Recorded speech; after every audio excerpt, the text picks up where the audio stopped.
And I want to say one more thing, which shows you something really about Rodrigo's character, which is I told you he won the Dreamer Award, and the description of it is for someone whose life's work best exemplifies the ideals espoused by Dr. King. And when I've been to many of these award ceremonies, and the recipients usually get up and thank everybody who nominated them and wrote letters for them and everything like that. And Rodrigo got up and he said, I would like to thank everyone who nominated me or wrote letters for me. I don't know who they are. And that's because he does not solicit that kind of recognition. And so I believe he doesn't get quite as much as he deserves, even though he has several awards, as you know. So tonight, he's going to tell you a little bit of his personal story, and his title is Personal Reflections of a First-Generation College Graduate.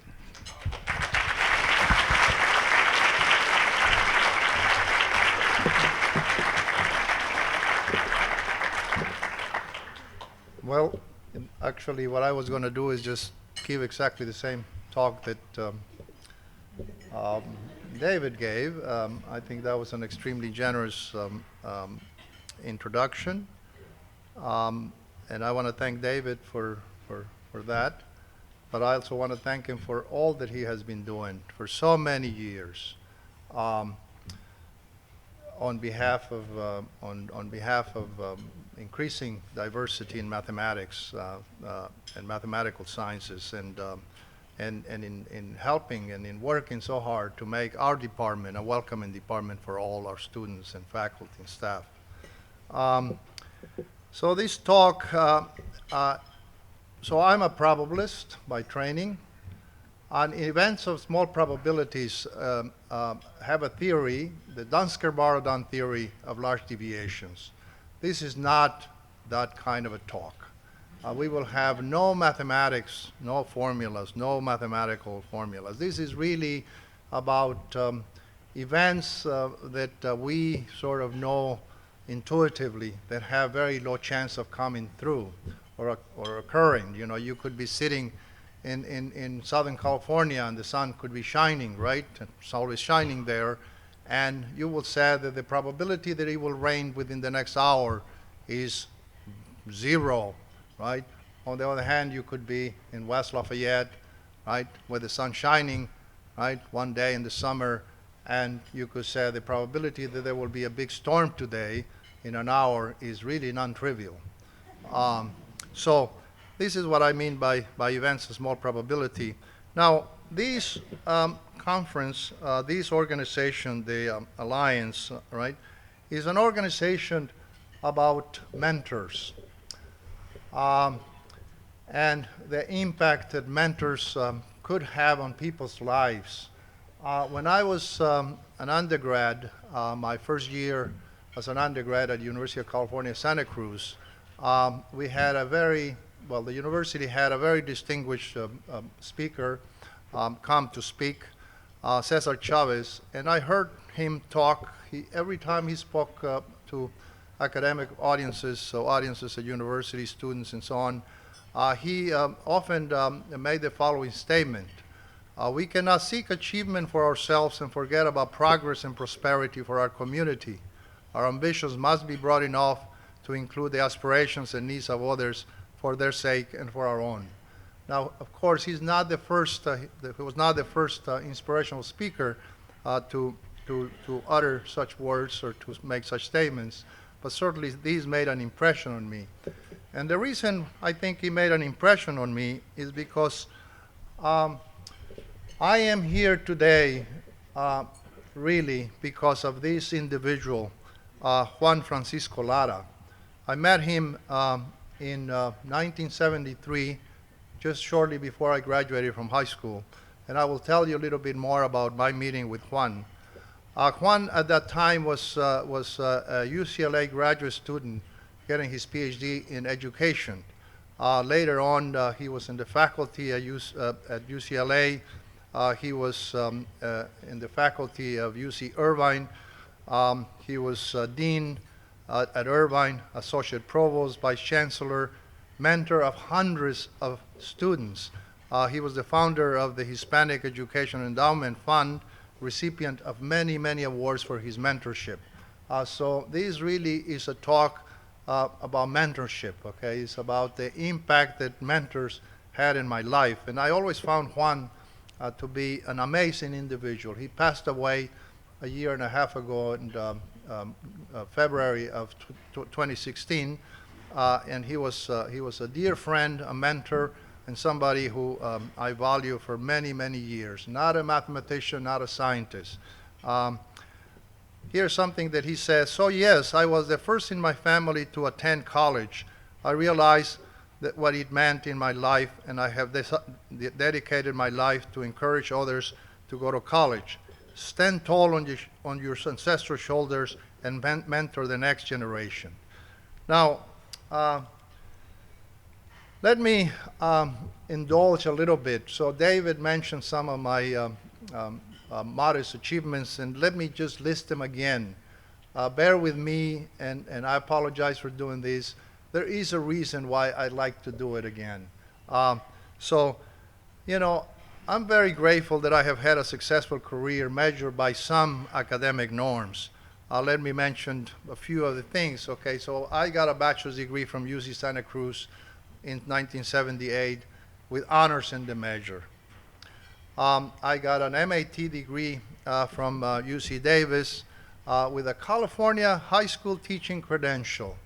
You know, for a while there, I had real doubts that I wanted to do mathematics because I was quite idealistic for many, many years of my academic life. I thought I didn't want to be part of the ivory tower. I thought that I would make a more significant impact if I worked more with community, the place where I came from, and the place where I saw great need. But I changed my mind and I went to UCLA, and I got a PhD in mathematics in 1984.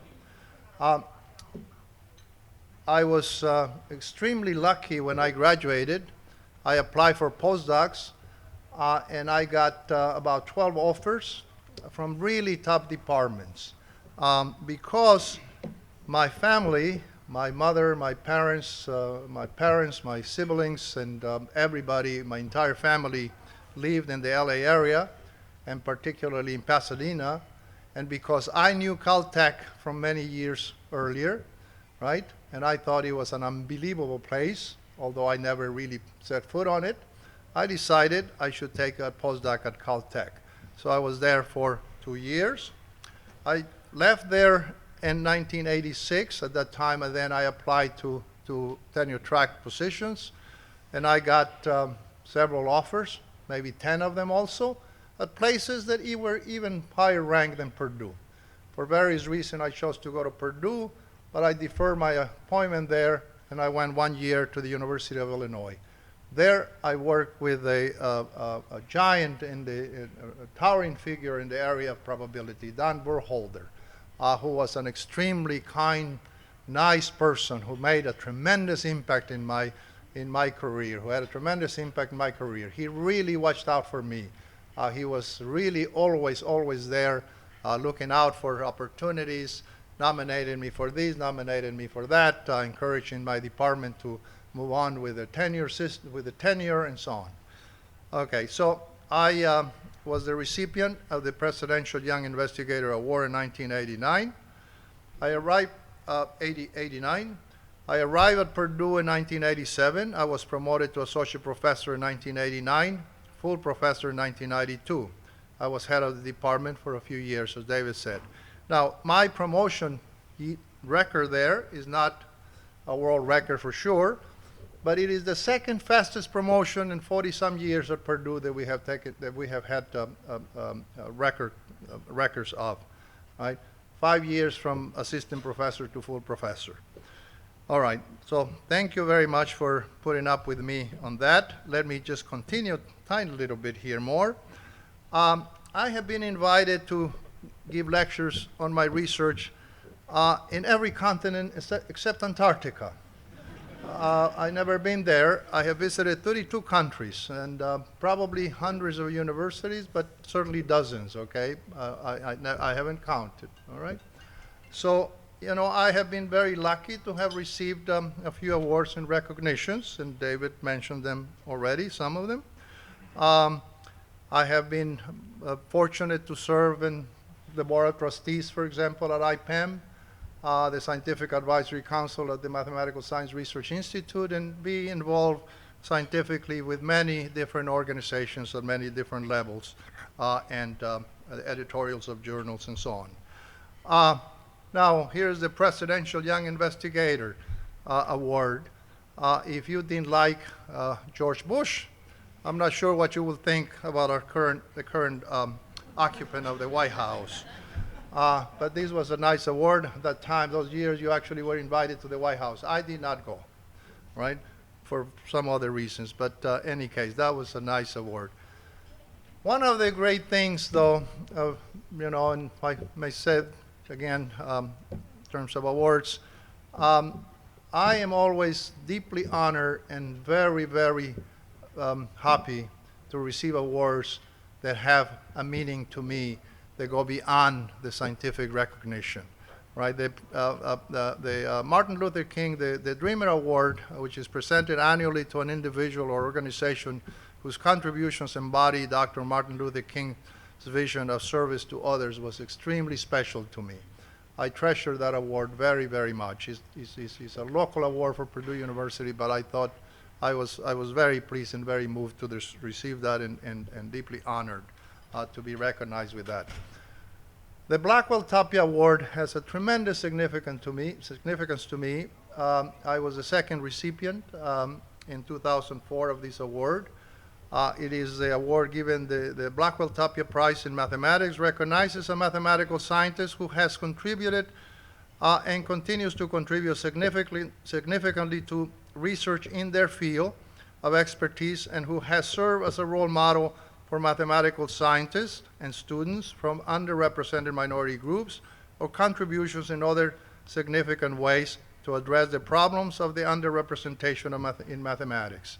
Now, this is very special because these two individuals are truly special in my academic life. Richard Tapia is a dear friend. Well, let me say a few words about this award. So this award happened at UCLA, at IPEM. That's where the award was presented. Here I am with Mark Green receiving the award. I had less gray hair then. But now Mark was very kind. The IPEM staff were very kind, and Mark said, why don't you invite your family, since they were local, right, in Pasadena, why don't you invite them to come to the banquet and to the reception for the award? And I told Mark, look, you have to be careful when you tell a Latino to invite his family. How big is your budget, and how big is the dining hall? Or the ballroom, right? Well, you know, I had quite a few people from my family to come to this award, and it was wonderful.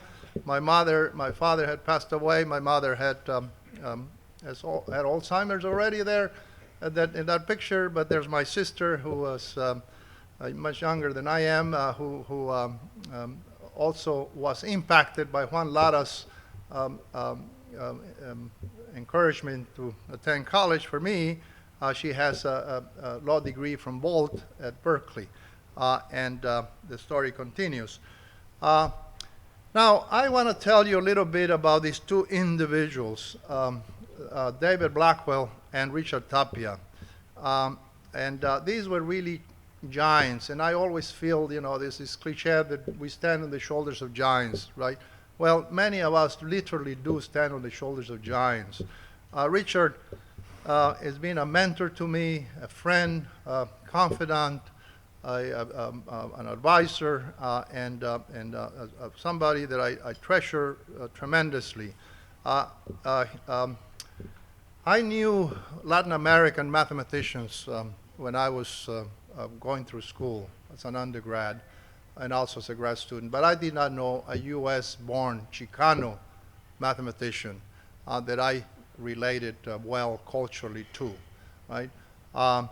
And Richard Tapia was actually the very first person that I met with that kind of background, and I met him mathematically, not personally, mathematically, in the fall of 1980, when I learned that he had gotten a PhD from UCLA in 1967, and that I was certainly not the first Chicano to go to the UCLA Department of Mathematics to get a PhD.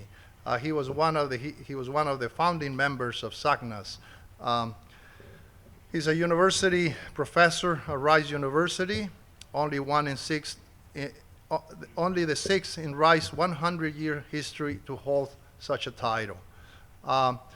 Richard has received countless awards and recognitions for his work in mathematics, as well as his work on increasing diversity in mathematical sciences, engineering, and a lot of other areas.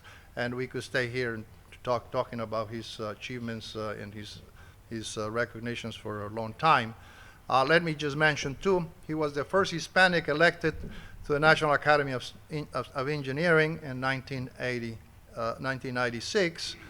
He was the National Medal of Science winner presented by President Obama 2011.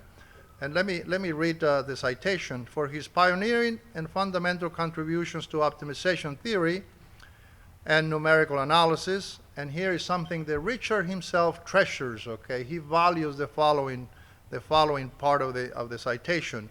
And for his dedication and sustained efforts in fostering diversity and excellence in mathematics and sciences education.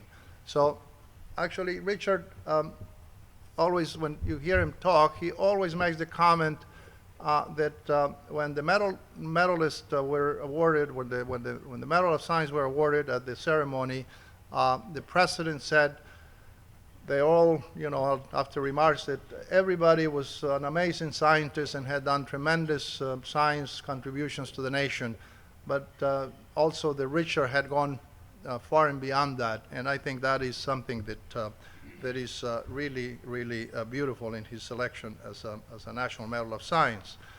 Now, I want to talk a little bit about David Blackwell, and many of you probably know about this remarkable mathematician, remarkable person.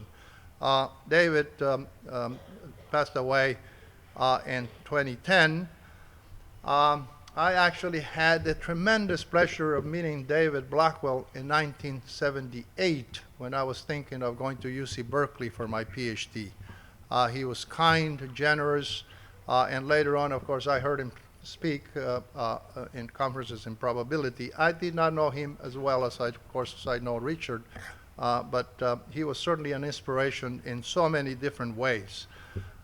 He was born in Centralia, Illinois in 1919. He was a child prodigy. He entered the University of Illinois at Urbana at age 16, received his bachelor's degree in mathematics at age 19, a master's degree in mathematics again at age 20, a PhD in 1941 at age 22. His advisor was the renowned probabilist Joseph Doob. All right. Now, upon his graduation in 1941, he went to the Institute for Advanced Study at Princeton on a fellowship. During his time at the institute, he was denied the right to attend lectures or to do research at Princeton University because of his race. He was black, so he was not permitted to participate scientifically at the university.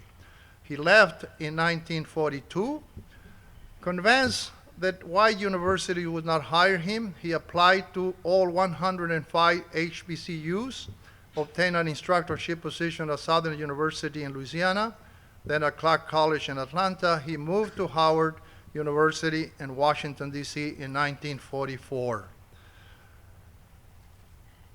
At Howard, Blackwell wrote many fundamental and deep papers in probability and applications, including his 1947 seminal paper, Conditional Expectations and Unbiased Sequential Estimators.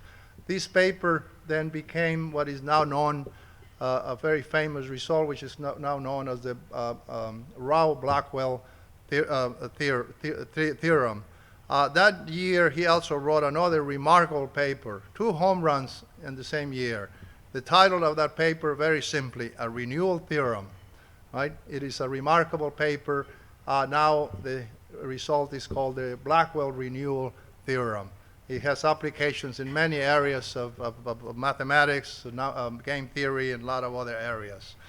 He was invited speaker at the 1954 International Congress of Mathematicians in Amsterdam.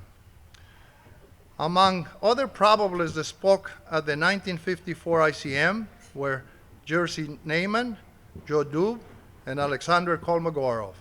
Now, this is an amazing company to keep, right?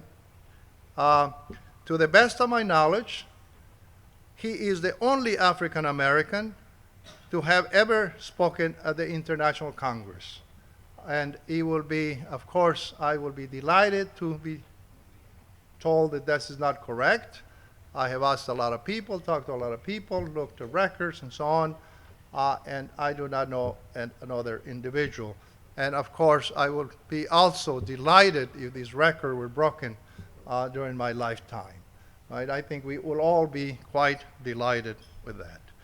He was the first African American elected to the National Academy of Sciences in 1965, elected to the American Academy of Arts and Science in 1968, awarded the National Medal of Science by President Obama posthumously in 2012. He was a visiting professor at UC Berkeley in 1954, so he was at Howard until 1954 when he went to visit Berkeley. Hired as a full professor in the Department of Statistics in 1955. And now, but David Blackwell, he says, I almost came to Berkeley in 1942. I would like for you to listen to his own words of the reason why he did not go to Berkeley in 1942. You may ask, why give this part of the talk? Why this piece? Because it's history, and we need to understand what happened in the past so that we can move forward in a healthy way, but still remember that things were really amazingly difficult for the type of for people like David Blackwell in those days.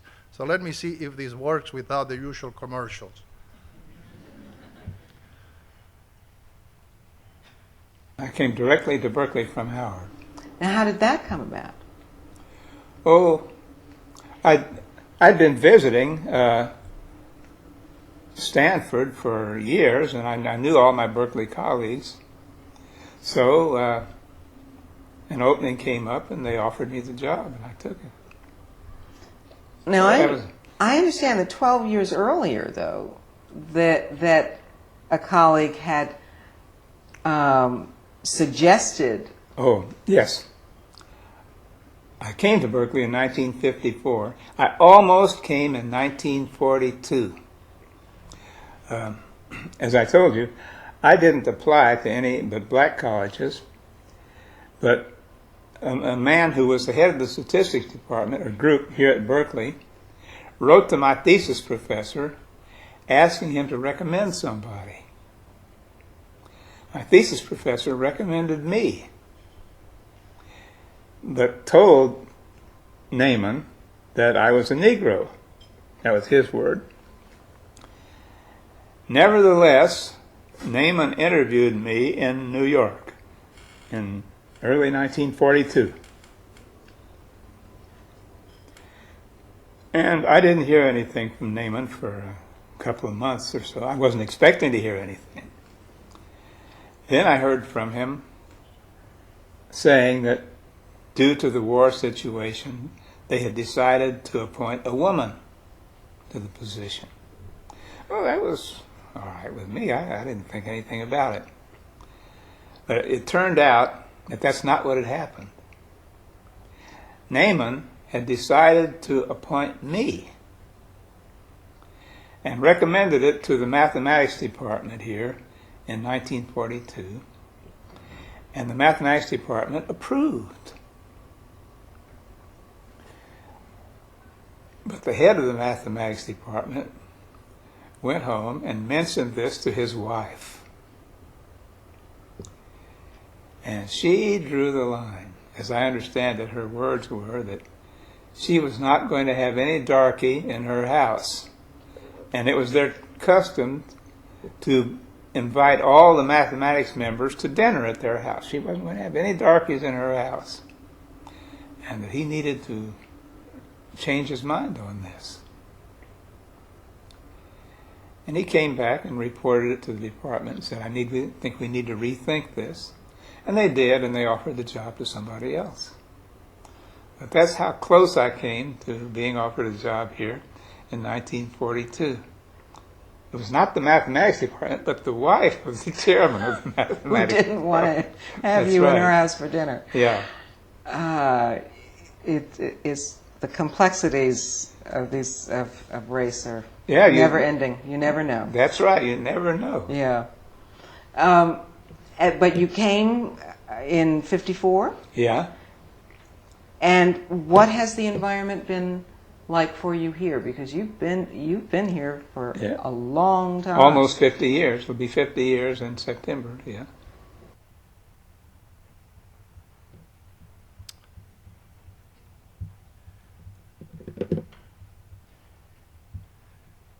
Well, you know, in case you want to know, who was the chair of the math department at UC Berkeley?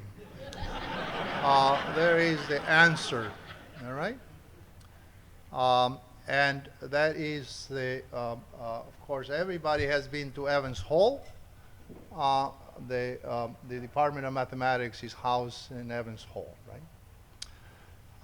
And I leave the rest of it for you.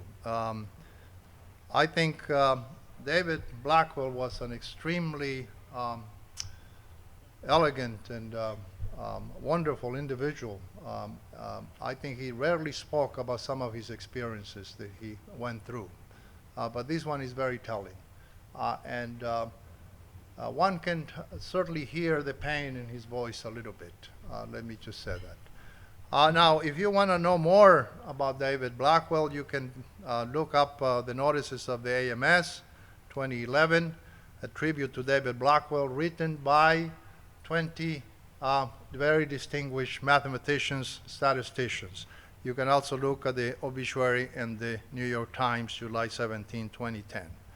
Now, let me go on and tell you a little bit of my early years and why do I say that my academic life is or was a series of events of small probabilities. Okay? So I was born in Mexico in a farming community known as La Masita, a small ranchito, as we say in Spanish. This was certainly a campesino community in the state of Zacatecas, Mexico.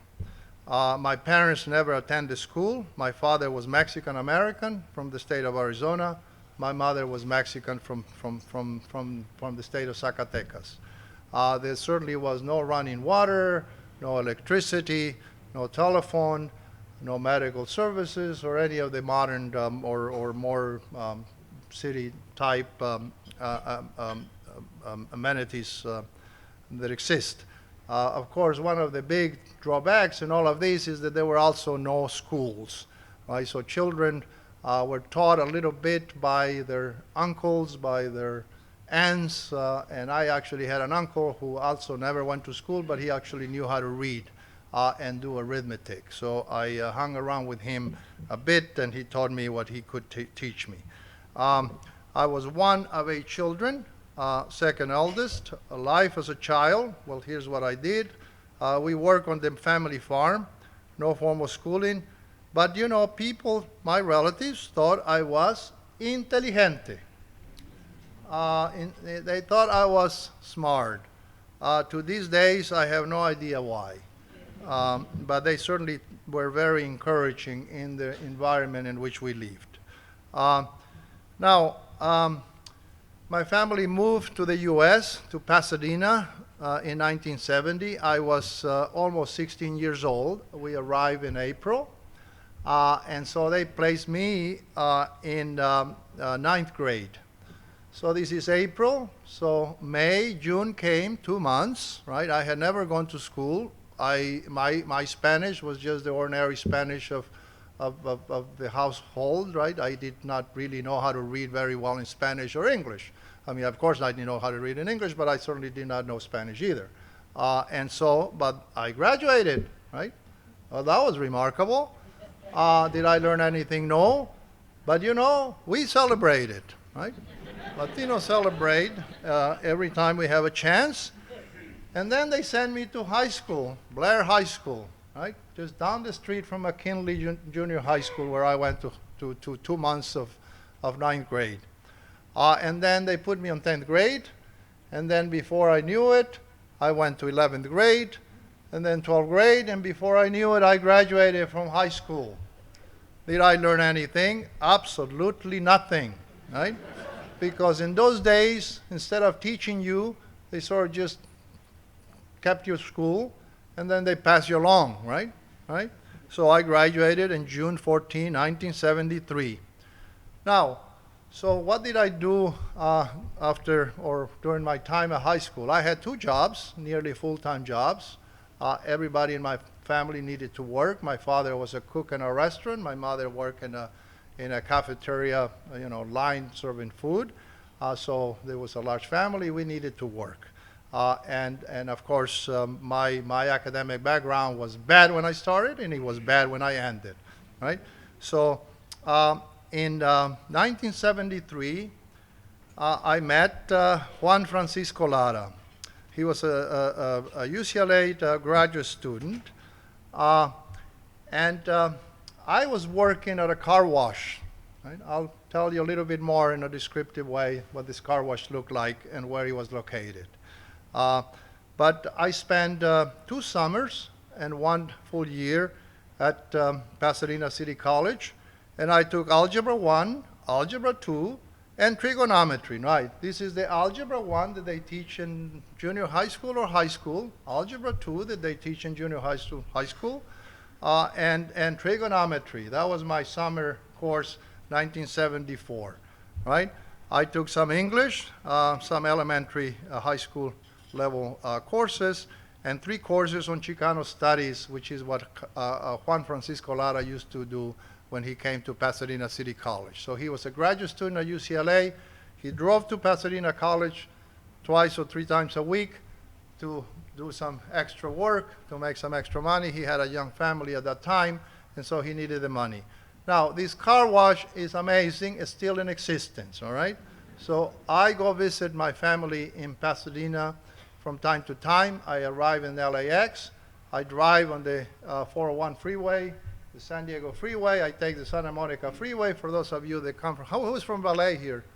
All right, good. So you know what I'm talking about, right? All right, and then you take the Pasadena freeway, and then you end up in Arroyo Parkway. That's where the Pasadena freeway ends, and you keep going, and you arrive at California Boulevard, right? And there on the corner, on the left-hand side, is the Arroyo Parkway car wash. Now, here's something remarkable, right, in terms of the story. If you turn to the right, you drive up to Hill Avenue, right, and there is the California Institute of Technology, right, where I was told when I was a young kid that only the very, very smart people go to, right, right?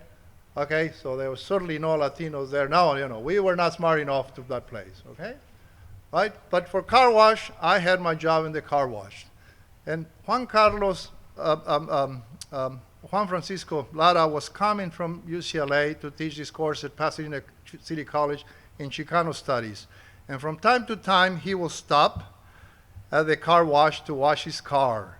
Now, in those days, there were no automatic car wash. The cars used to go on the belt. They get washed, and then you had to dry them by hand, right? Every piece of the car and clean the glass and everything by hand as they come out right here. I don't know if you see the area there. Okay, so they came out there. My job in the car wash was to clean fenders, bumpers, all right? These chrome bumpers, they were really amazing in those days for cars. They were real beautiful, right? So Juan Francisco Lara will come by, and one day he noticed me, and he said, what are you doing? What are you doing working here? You look a little young. And I said, well, I haven't finished high school. I'm about to finish. And what are you going to do after that? And I said, I don't know. I think I'm just going to continue working here and have my other job as busboy in the restaurant where I work, the other job. And he always said, you are too young to do that. Come to Pasadena City College and take my course in Chicano studies. He didn't really say, come to Pasadena City College and study mathematics. He said, come to Pasadena City College and take my course in Chicano studies. Well, you know, he persuaded me enough, and then he went with me, and he filed the application and did everything and paid whatever fee was. He was a graduate student, right? And then I decided, okay, I'm going to go to Pasadena City College, right? How well did I do? Now, I don't know if you can read that, all right? But let me tell you, so here's my fall semester, my summer semester, 1973. Here's my graduation date. Everything is out there. I have no secrets, right? I took English Essentials this summer, and I got a B, and I took his course in Chicano Studies, and the guy gave me a C. Right? That was encouraging, right? So all that conversations about come to Pasadena City College, take my course, and then he turns around and gives me a C. Well, but he was very, very, very forthcoming. He said, well, you probably don't quite deserve a C, but, you know, a D will not look very good to start out with, right? So he gave me a C, right? Now, then the regular year came. I actually took handball, and that I did pretty well. I got a B in handball. I took reading and composition, right? The English Essentials were just, you know, almost elementary school, right? You had a book, and the book had pictures, chair, table, you know, these kind of stuff, right? Right? Then I took, during the year, I took reading skills. I took introductory algebra, so this is my beginning high school algebra. I got an A. That was pretty good. I took chemistry. I got a B, some introductory chemistry. Then the second semester, I took intermediate algebra. Okay, so that's another high school course. I took Chicano philosophy and Chicano psychology. And I took, during my summer of 1974, my second summer, I took trigonometry. And I got a B, right? So I was not, things were not going that well in mathematics. But now, let me tell you, I took 3 courses that made a tremendous difference in my life, right? Were there the mathematics courses? No. They were the courses in Chicano history, Chicano philosophy, Chicano psychology, right? So I was born in Mexico. I was a U.S. citizen. My father was Mexican-American, a very proud Mexican-American, very proud of his heritage, of his identity, of the history of the Mexican-Americans in the Southwest. He always said, remember, our family never crossed any borders. The borders crossed us. Right? But I did not have an understanding, and these 3 courses actually gave me this understanding of my heritage in the U.S., right? Even though I was not born in the U.S. My father's heritage, my history, the history of discrimination, of the struggles, of you know, Chicano is more of a philosophical, political orientation, right? Okay, and it made me a Chicano. It actually made me a bit of an angry Chicano at that time, right? Because I saw a lot of very bad things happening to the Chicano people, to the Mexican Americans in the Southwest from that time, right? But it also somehow made me think, you know, I can do something, right? Because I was very inspired by these 3 courses, not so much about the mathematics, okay? I was struggling with the mathematics, right? Now, Juan Francisco Lara, I know somebody, Juan Carlos too. Juan Francisco Lara was an incredibly determined person to get me into college. So in spring 1974, he says, you are going to apply to the UC system to go to school. And so I applied with his help, and I was promptly rejected from all campuses of the University of California, including UCLA, right? Including UCLA. But he would not have no for an answer. He couldn't have no for an answer. So he recommended that I apply to UC Santa Cruz under some special program, which was directed by somebody in there named Ruben Rubalcaba. And Juan spoke with Ruben, and eventually they admitted me. He was the director of Special Action Equal Opportunity Program at UC Santa Cruz. And so I was admitted to UC Santa Cruz.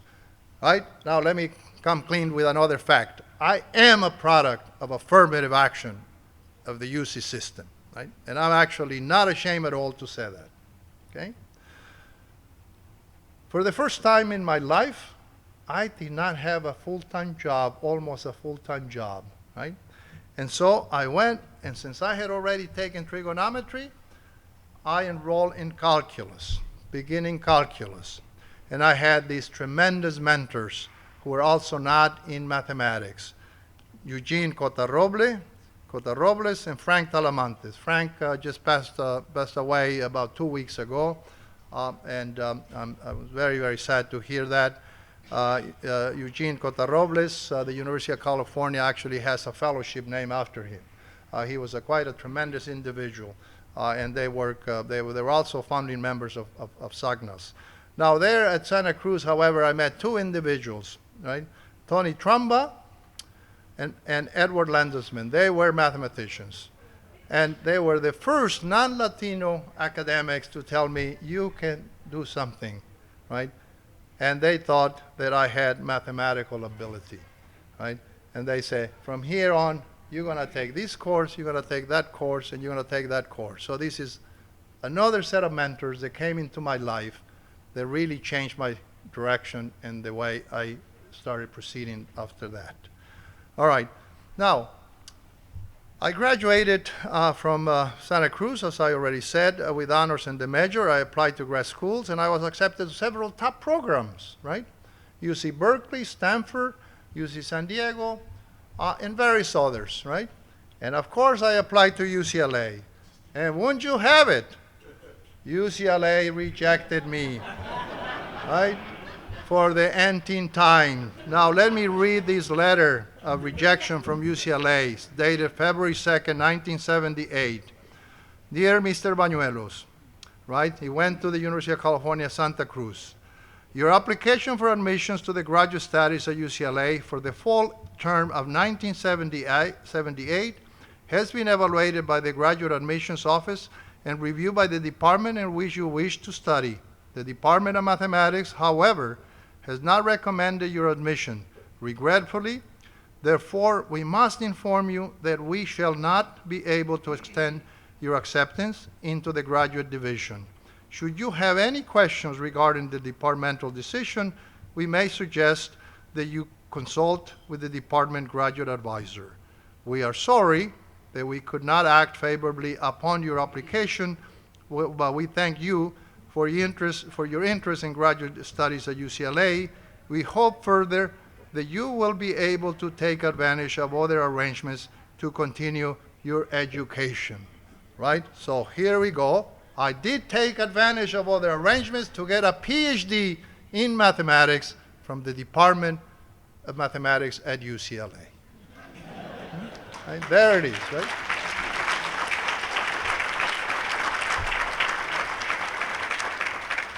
Given at Los Angeles this 21st day of September in the year 1984. Right? How did this happen? Well, that's a story for another day. But it is interesting, and it is not as straightforward as you may think. Right? And it has a lot to do with various barriers and conditions that existed much more prevalent at that time than they do these days. Now, you know, I think sometimes we mathematicians and academics take ourselves way too seriously. We go across, right, on our path to get our PhD, and we cross the line, and then we make it very difficult for others to cross that line, right? We somehow become very special, right? And we say, In order for you to cross that line, you yourself has to be special, right? We think too highly of ourselves, right?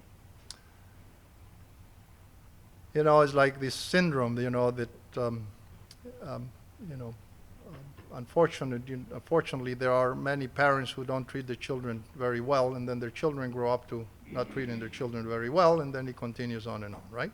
Okay, so somebody made our life miserable, we want to make their life miserable, right? That kind of thing. Or, you know, we say, well, we are very special. We are extremely smart, right? Right?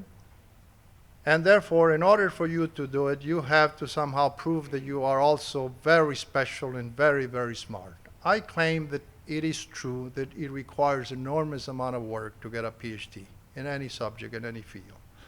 But I don't think I'm special in any way whatsoever.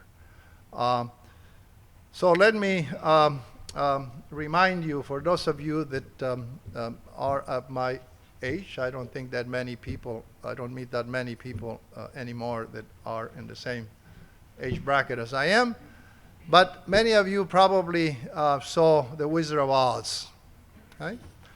Right, let me play a tiny little thing of The Wizard of Oz, okay? If things work well, we will move on, right? Again, hopefully, all right, so here's The Wizard of Oz. Tired of scrounging YouTube for math help? ThatTutorGuy.com has videos covering everything from pre-algebra to calculus, chemistry, and physics. Why, anybody can have a brain. That's a very mediocre commodity. Every pusillanimous creature brain. That's a very mediocre commodity. Anybody can have a brain. That's a very mediocre commodity. Every pusillanimous... Anybody can have a brain. That's a very mediocre commodity. Every pusillanimous creature that crawls on the earth or slinks through slimy seas has a brain. Back where I come from, we have universities, seats of great learning, where men go to become great thinkers. And when they come out, they think deep thoughts, and with no more brains than you have. But they have one thing you haven't got, a diploma. Therefore, by virtue of the authority vested in me by the Universitatis Comitiatum e Pluribus Unum, I hereby confer upon you the honorary degree of PhD. PhD? That's Doctor of Thinkology. Sum of the square roots of any two sides of an isosceles triangle is equal to the square root of the remaining side. Oh, George, I've got a brain! How can I ever thank you enough?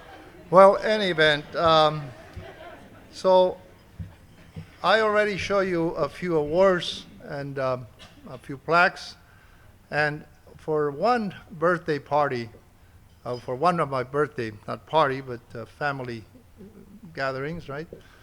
My daughters who were in junior high school, and I always told them, you can do anything you want to, but I also tried to be a little bit more relaxed with them about PhDs and things of the kind, and the fact that it doesn't take extraordinary amount of quote-unquote brain power to get one.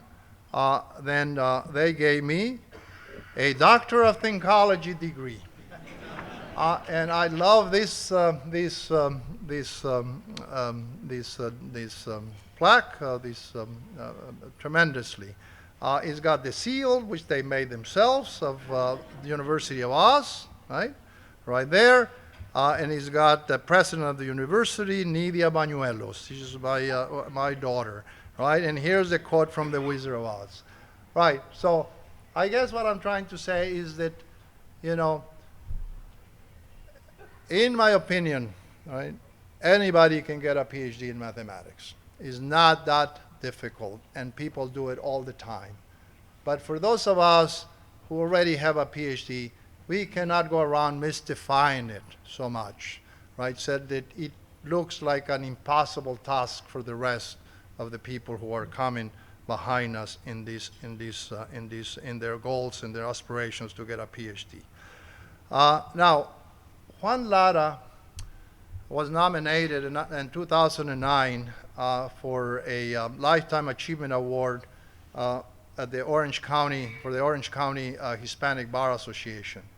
and they asked me if I could write a letter in support of the application. I told my daughter, who was an undergrad at Stanford University at that time, finishing up, that I was writing a letter, and she said, you know, Dad, I have heard your story so much, and your story has inspired me, and I'm so grateful, right, that Juan Lara found you at the car wash. Do you mind asking Dr. Lara if I could write the letter in support of his nomination?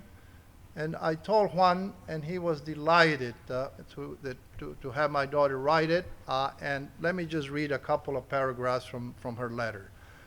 Throughout my undergraduate career, my classmates, professors, and sometimes even interesting strangers repeatedly posed similar set of questions.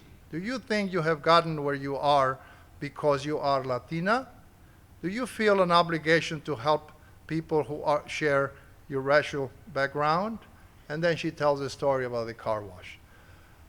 And she actually was already very, very involved as an undergraduate in mentoring other kids in high school in Palo Alto, and East Palo Alto, right, where there is a large community that needs a lot of help in many areas. And then she goes on to say, if I ever meet Dr. Lara in person, I plan to thank him not only for helping improve my father's life, but also for changing the course of all of my family's lives and perhaps the lives of generations yet to come. These UCLA graduate students succeeded in the traditional ways academic success is defined. Today he is a vice chancellor for UC Irvine, while simultaneously recognizing the need to share his success with the community that shaped him. Rodrigo Bañuelos, Stanford BA, University of Chicago PhD. Now, here's our next generation, right? And I am so delighted, all right? She was 13 months old when when that picture was taken. The reason why I show it is because actually Juan Lara wrote a wonderful letter to my daughter, thanking her for supporting his nomination. Of course, he got the award, and telling her that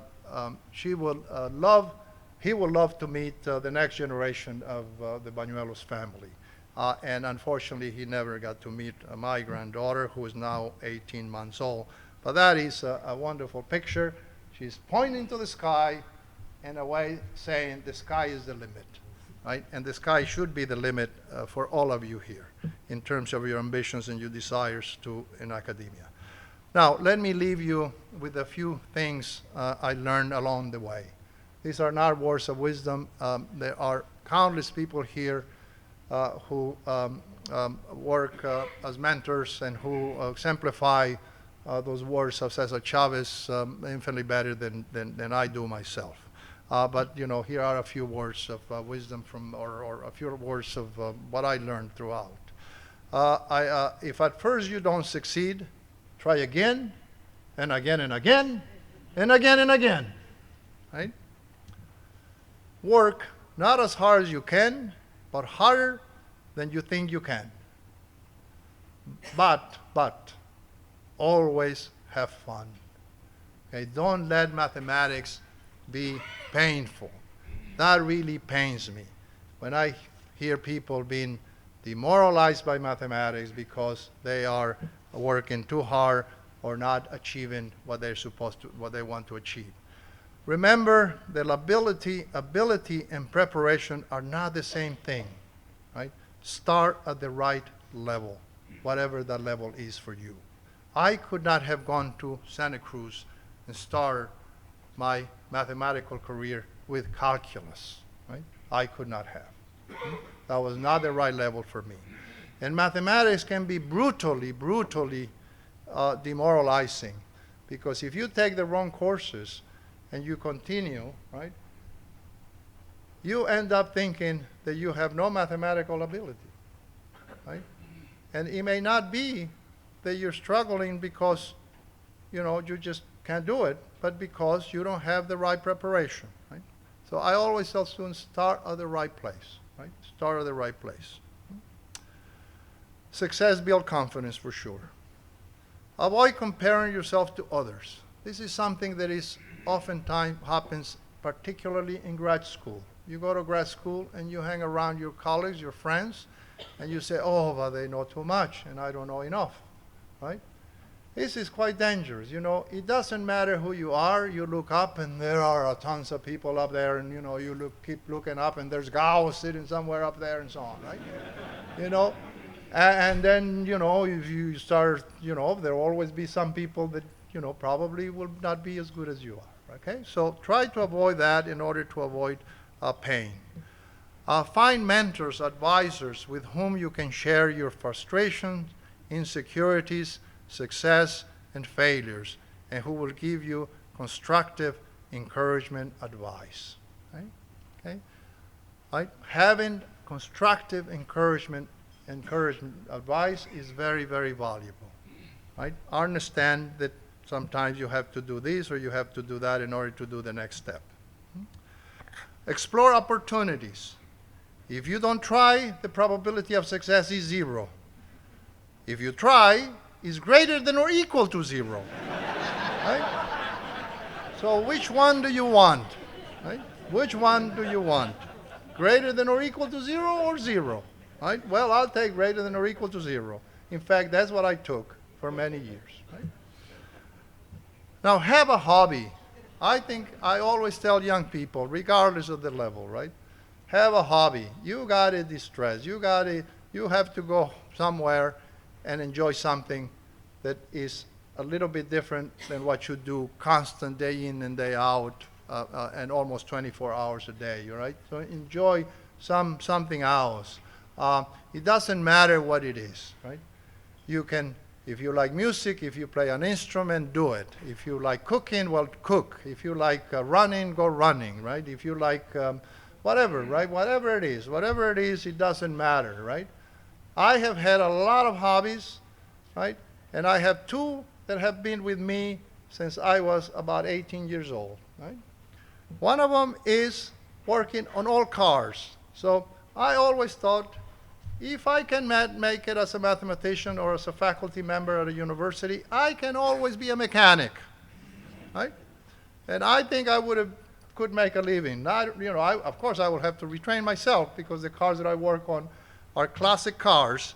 So here's one of my pictures. Why do I look so happy there? There is my BMW 1974 that has 74,000 miles, is impeccable, right? I drive it about 100 miles a year, and I take it to car shows, and I win many car shows. There I am with the first prize winner in that car show. My other hobby that I have had for a long time is cycling, not commuting cycling, long distance cycling. So I often cycle 4,000 to 5,000 miles, depending on how much time I have during the season, right? So the riding season in my area is, in our area at Purdue, is from around April, middle of April to around middle of October. And then we put our bikes away, and then we go indoors and do training and other things. And then we come out, right? So there I am with my wife in northern Michigan, riding a ride of 100 miles that day, right? It took us about 6 hours, a little more than 6 hours to do that ride. And I love it, and I go out, and it is fantastic experience. And I have gotten to know Indiana and the Midwest in a way that I will not know it if I was always driving a car, right? All right, well, you know, it is time to wrap it up. Thank you very, very much for your attendance.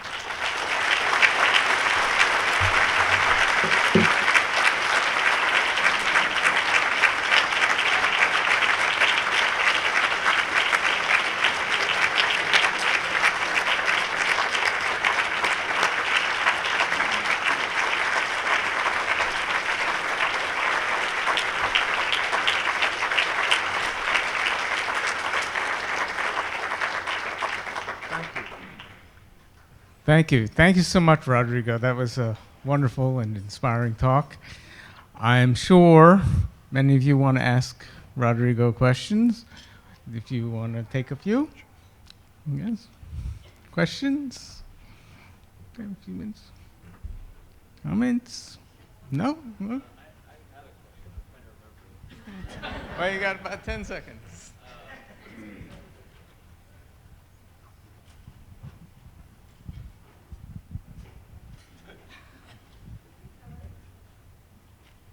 ¿A quién le vas? ¿A las Chivas o a la América? I don't follow soccer too I asked the soccer team. I'll try to remember. I'm sure you don't have time to go into your whole story about how you actually went to UCLA, but what was sort of the first step? Can you say something about the first step about how you ended up going there as a student? Well, let me tell you, I actually had a wonderful friend. I would just go a little bit in this direction. I had a wonderful friend at Santa Cruz. And he was a very, very small group of math majors, so we knew each other very well. We actually were, I said don't compete, but that was not quite an advice that I followed myself at that time. I was fairly competitive, let's put it this way, after I realized that I could actually do some mathematics. And everybody sort of knew, we all knew each other, and we both applied to UCLA, all right? He had some personal connections to UCLA, let's put it this way. So one day he came to me on the campus of the UC Santa Cruz, and he said, Rodrigo, I got my letter of acceptance from UCLA. We are going to UCLA, right? So we knew each other very well. We knew each other where we were where we stood sort of relative to each other and so on, right? And I told him, well, you will go to UCLA because I was not accepted. And he said, oh, that's impossible because you're doing much better than I am. I mean, he was very generous, very kind. And so that was the beginning of the turnaround. I would not like to go any further than that.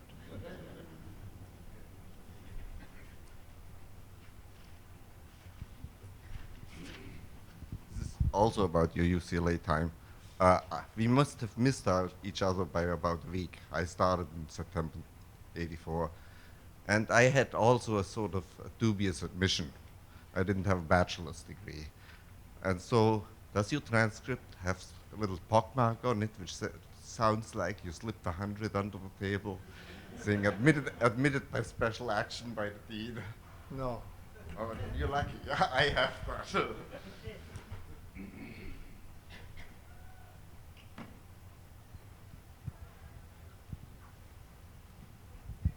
I appreciate your comments about not making the PhD seem like this super lofty goal that not everybody can attain. Do you have advice for any of the students in the room who aren't sure that they want to get a PhD?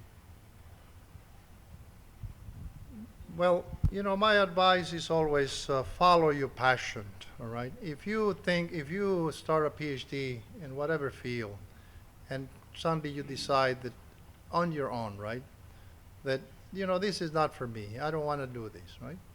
I'd rather do X, Y, Z, right? And you do it on your own without having very, very negative experiences on the subject, right? And that's perfectly fine. You made a decision, you made a personal decision, and you go on to do whatever your passion is, whatever you're interested in.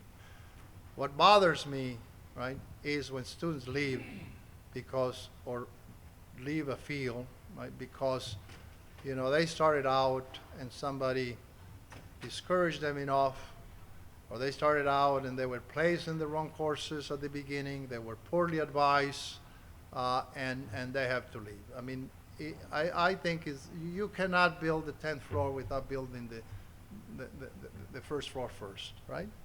I mean, that's very important. You cannot, if you're a runner and you run 2 miles, you cannot suddenly decide to go and run a marathon, right? You have to train and build up to it, right? I said that I ride 100 miles, but every spring when I get out my bicycle's out and I said, okay, I'm not going to go, I don't go for 100 miles, believe me, right? So I think that my advice is to do it in a healthy way, right? In an environment that is welcoming, in an environment where you can have mentors or people that you talk to and that can give you honest you can be honest with them, and they can give you honest, constructive comments and suggestions on what to do and how to proceed. I don't know. I don't have great wisdom or secrets or that I can reveal and said, do this and you will get through it and everything will be fine. If you decide, I'm going to not do a PhD in mathematics, I'd rather do a PhD in psychology, fine. I'd rather do a PhD in whatever, or I would rather go do this or that. All right, but that's your decision, right? Okay? It's your decision. That you made that decision on your own. I don't know. I don't think I have a very good answer to that question. I had a question about David Blackwell's experience. Did that interview come out while some of the people, faculty members who had been in the math department at Berkeley were still living? And if so, did they ever respond? Well, I mean, was the chair still living? David Blackwell, I don't think he spoke very widely about his experiences with racism, in mathematics. He was a very powerful mathematician who did it, on the sheer power of his mathematics, okay? I mean, to be invited to the International Congress, just think about that. The International Congress has something like 10, 11, different sessions in different fields. Each field has 10 speakers or 12 speakers, something along those lines. Probability and statistics share one session. So, there are 5, probably speaking. I mean, it's a tremendous, and think of where the country was at that time, right? For him to be invited, right? I mean, it's incredible. And I think he was such a person of such grace and integrity and collegiality, that I don't think David, and I have talked with Richard quite a bit about this. Richard is writing a wonderful book about various his experiences and his views and so on. Richard is very outspoken, right? I mean, Richard has gone to Berkeley, he has gone to UT Austin, and spoken very openly about, what happened in these campuses, and the names of the buildings that house the mathematics departments, right? But I don't know an instance when David Blackwell spoke about badly about his, or spoke about his, the kind of experiences that he had. In fact, there are these YouTube videos, right, interviews with him on various aspects of his career. There's one about him being the first African American elected to the National Academy of Science. And even that he downplays. He said, well, I don't like to use the word first because somebody could come up and say, oh, I'm 1/10 or 1/20th or 1/50th or something, so.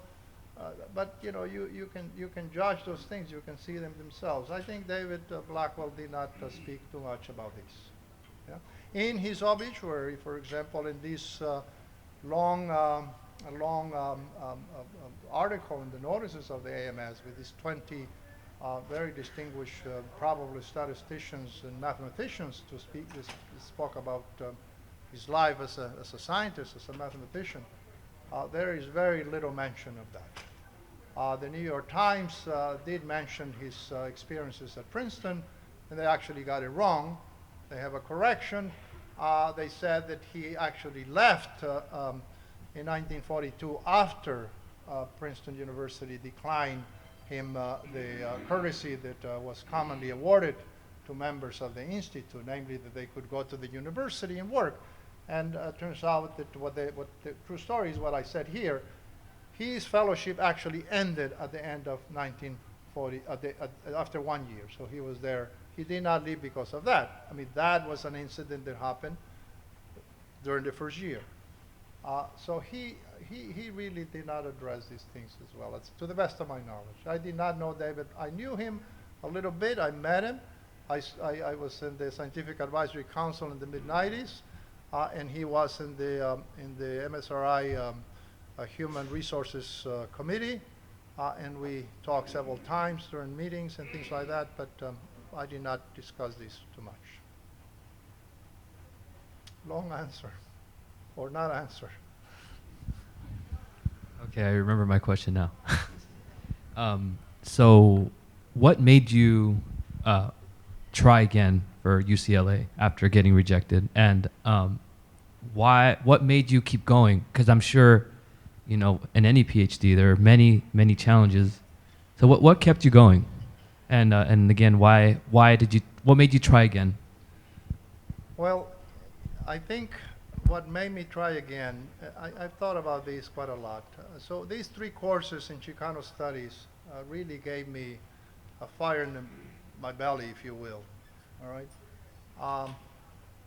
It was probably not the healthiest way to proceed, right? But you know, it worked for me, right? I think you know, at one point I said, well, you know, I have not met any Mexican American mathematicians. You know, I want to do it, right? Now, when I went to UCLA, I felt in 1980 rather lonely. Okay, I mean that's another thing that is very different nowadays. Right? There are many because of organizations like these, people, you know, who are very active. You go and you meet people.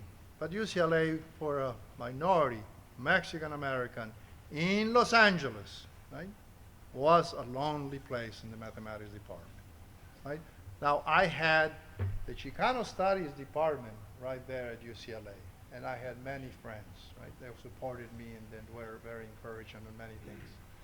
But I was very upset and very unhappy at UCLA. And then this guy, David Sanchez, I think Bill Bell is Bill Bell is here? What? Yeah, okay, so he, you know, he remembers very well David Sanchez. David Sanchez actually had a position at UCLA. He was a Mexican-American mathematician. Then he moved from there to Albuquerque. And David came back to visit UCLA that fall, shortly after I got there. And Jim Ralston, who was the advisor, the graduate student advisor at that time, or graduate chair, I told him, Jim, you know, I don't like this place. And he said, why don't you go meet David Sanchez? He's coming to give a colloquium. Now, David Sanchez had been in the Army. He was an Army guy, very tough, right? And, you know, so I went in and I said, you know, I'm kind of, you know, I feel, you know, I'm kind of out of place here. And then he said, oh, tough it up. You're not the first Mexican-American to get a PhD from UCLA, or to try to get a PhD from UCLA. And then he pointed to Tapia's thesis, right? He said, go down to the reading room and then look at Richard Tapia's thesis. That's what I said earlier, that I met Richard Tapia mathematically in the fall of 1980. So I went down to the reading room because, you know, existence theorem is better if you find an example, right? You know? Okay?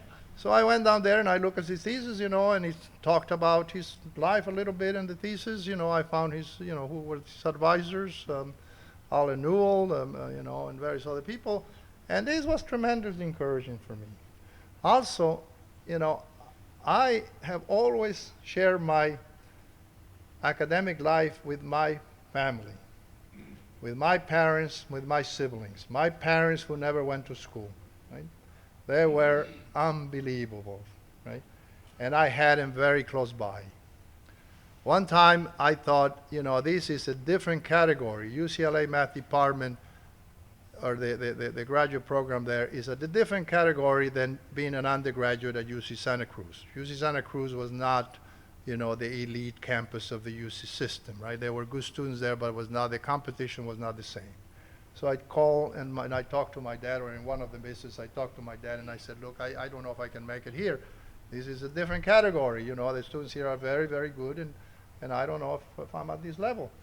And he said, well, you know, just see what time they come in. Now, look, here's an advice, right? That's what I said. Work as hard as you can, right? And even harder than you think you can. So here's what my father's advice, who was a cook in a restaurant. So what does it mean for him to work hard? It means to come in early and to leave late, right? So he said, see what time they come in an hour before. See what time they go home, go an hour later. Go home an hour later. Now I got the message, right? I didn't have to come in, but I got the message quite clearly, right? So again, I don't have the secret, but I did the best that I could with what I had.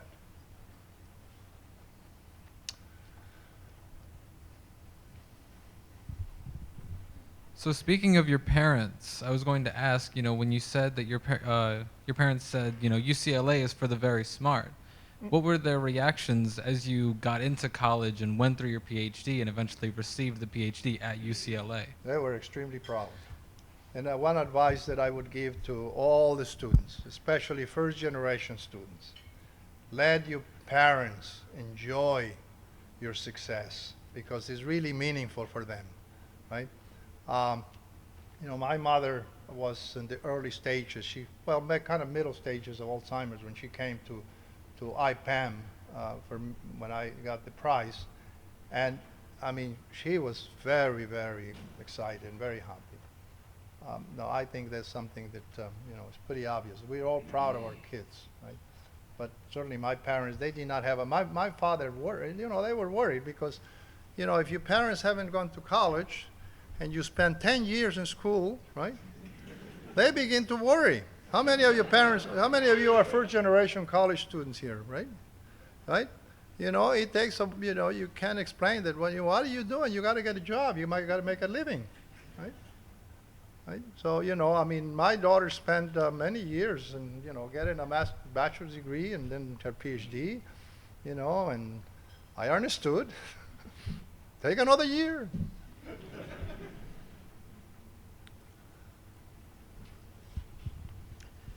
Hi, my name is Brandy Adams. I am a graduate from Southern University, New Orleans. I'm now a high school teacher. I teach Algebra 2 and looking to go back to grad school. So my question for you is, do you currently, or have you recently dealt with passive aggressive or underlying racial issues as you're teaching? Oh. And if you have, what is your advice to someone on how to professionally deal with students or peers who doubt your ability because you don't look like them? I would say that in my career, so, I've been in mathematics and the profession since 1984, and prior to that as a graduate student, I certainly dealt with them. There's certainly experiences that I have which have been painful and negative and so on. Right? I think they are decreasing. They are decreasing. But, I was telling somebody, and I would say that they were, from people in the profession, even colleagues, right, who says things that are not appropriate. But from the students also, right? From the students. We have, depends on the student body, I suppose, but, we have had incidents, right? Same thing with women, right? Of doubting their abilities, doubting their, do they, I remember teaching calculus years ago, and then at the end of the semester, you make typos. So, I'm not very good at arithmetic, right? I write 5, and I say, well, 3 times 2 is 6, and then I write 5 for whatever reason, it's typos, all right? And then the students at the end, oh, this guy doesn't know calculus. We should hire an American to do this, right? To teach calculus, right? That kind of stuff. It's all over. Sometimes it's open.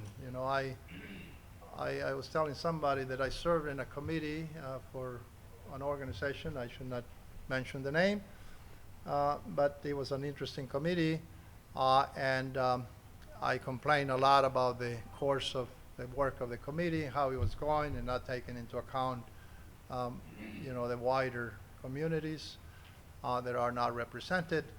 And at one point, a gentleman turns to me and he said, "What is it that you minorities want?"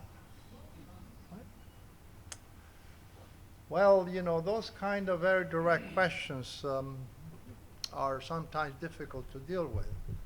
Now, I dealt with it as far best as I could. You know, I'm not terribly,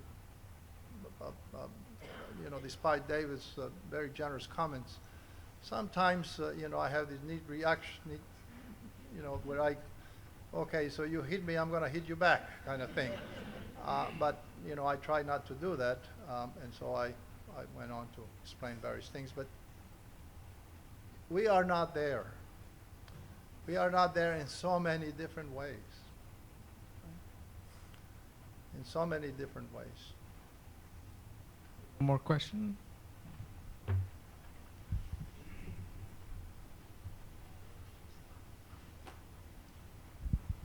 So thank you, Dr. Bañuelos. So I guess I don't have a question, but what I want to do is just thank you, and you know, for being a mentor. And so my story, knowing Dr. Bañuelos, is as I guess an undergrad, maybe grad student. And I had gone to a SACNAS conference when I was an undergrad. This was in Chicago, and my friends and I were looking into grad school. So we, you know, rented a car and we drove to Purdue at the time, and that's where I met Dr. Johnny Brown, who was a faculty at Purdue. And Dr. Bañuelos wasn't there at the time, right? And so Dr. Brown tells us, look, you know, Rodrigo wished he would have been here, but he's not. You know, he was away. And anyway, I ended up going to, and so we spoke to some Latino graduate students at Purdue, but I ended up going to graduate school elsewhere. And you know, then through the years, I learned more about, you know, Rodrigo and Dr. Bañuelos and his work and mentorship. And so, you know, to this day, he has been a great mentor to me as a junior faculty, and then later, you know, becoming a colleague, and you know, still continues to be a mentor. And you know, in your talk, you talked about people who mentored you, but I just wanted to state that you have mentored, you know, so many other individuals. Thank you. Thank you very much, Christina. Appreciate it.